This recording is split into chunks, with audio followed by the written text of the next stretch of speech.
Afternoon, everybody. It's 3:54 on Wednesday. Been in our regular meetings today, and then meetings with the family or shareholders, going over kind of where we are and what we're doing and all that kind of good stuff. Everything seems to be it's going pretty good. We're rolling pretty good. Just having the same old issues, trying to work through some. Talked to a couple of drivers. Actually talked with one for the last 30 minutes, going over some issues and some stuff. So, hey, that's why I'm here. That's it in a nutshell. Whatever I can do to get things straight, I will. As y'all well know, everything doesn't always going to work out perfecto, but it is what it is, and we'll get through it. Other than that, main thing that I'm a little, I guess the one thing that's bothering me is we're having some hours of service violations out there on the road. And, these violations are not for running over hours. These are running too hard. Let's get real. I could go out there and log even on electronic logs. You know as well as I do, you could run, 10, 11, 12, 13,000 miles in a month's time. And log it legal. You could run 3,300 or 3,200 in a week's time in legal, and we're not even close to that. And it's very similar to what I've been in all my life. It seems like. That some drivers that are running, the ones that are running up there pushing the edge of the envelope, that are running hard, their logs are correct and they know and understand how to log it and what to do. I guess and in this computer system, you just got to kind of be right. So one of the things that concerns me is we're getting some violations that they just don't make sense. And y'all, listen, when you get pulled over by DOT, you know damn good and well it's yes, sir, no, sir, yes, ma'am, no, ma'am, whatever it may be. And you got to, be professional, and you got to talk through it.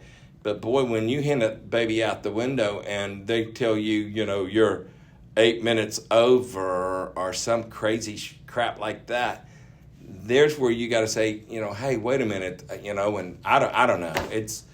I need to know when you get in a situation like that. I need to know who it is or what state it is, because I don't sit back. I will call the state.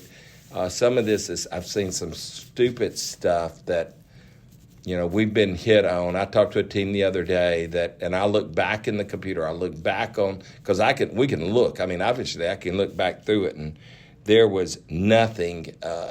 He was in the right. So, some of this we got to really look and be close. The other side of it is, again, if you're in your 34, you're down, and you cannot break. I don't care what you want to call it. You just can't break your service and drive, because that screws up that 34. And when it screws it up, it's damn near a full reset again.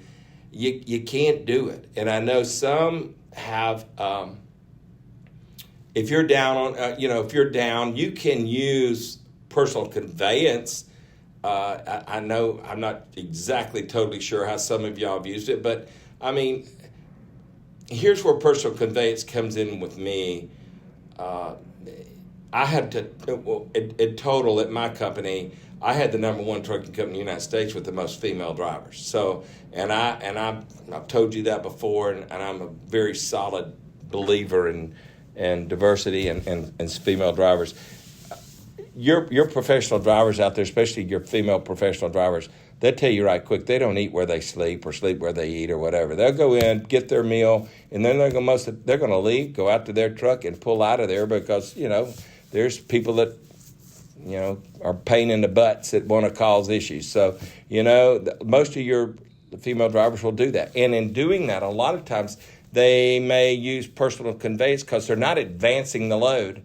They're only going to go from truck stop A across the street or maybe up the street or something, and they're not advancing the load. So personal conveyance, you cannot advance the load. You cannot advance that truck to pick up a load. You can't do any of that. And that's where y'all got to make sure you fully understand if you use personal conveyance, it's got to be, I mean, you got to be to the letter of the law, and you got to make it right, because, if it's not logged exactly properly, you're going to get hit, and we're getting hit with some of that. So that's what I'm kind of saying to y'all. Make sure that what you're doing on your logs and how you're doing your e-logs and stuff in that truck, that we are correct, and that and you're correct. And if you are getting hit, and somebody's coming at you, some officer, be very polite and all that, but also don't hesitate to pick up the phone and call. And hell, don't hesitate to pick up the phone and call me, because I will get on the phone and I'll call the state, or I'll call down Washington, D.C. It don't matter to me. I care less. I'm gonna fight for you, and if you're right, I'm gonna fight for you. If you're not right, then we're gonna have to deal with it. But make sure you do what we're supposed to do. And one other thing, and I'll let you go, I'm probably rambling, is Jesus, Lord, we've got to do better on these pre-trip inspections. We had a driver yesterday that got written up driving down the road with a flat. I mean, I've gone down the road before many times, and sometimes you could basically tell when you got a flat on your trailer, especially, obviously we're running, this company runs super single, so if you got a flat on your trailer, you're going to feel it. And if you definitely got a flat on your tractor, you're going to feel, it's about vibration. It's about knowing what your truck's doing. I mean, I learned a long time ago that, and I've flown airplanes. I had a pilot license, used to fly a 182.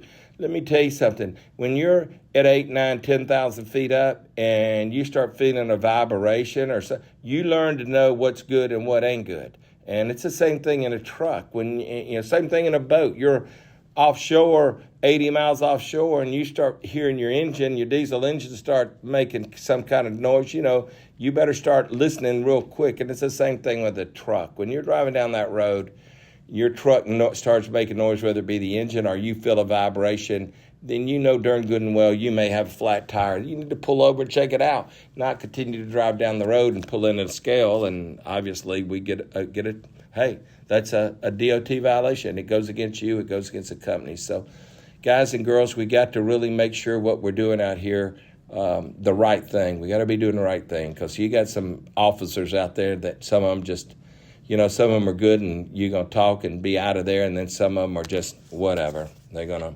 write you up. So make sure we're trying to, dotting the I's and crossing the T's and doing what we're supposed to do. All right, guys and girls, I'll holler at y'all tomorrow. I love y'all. Stay safe. Bye.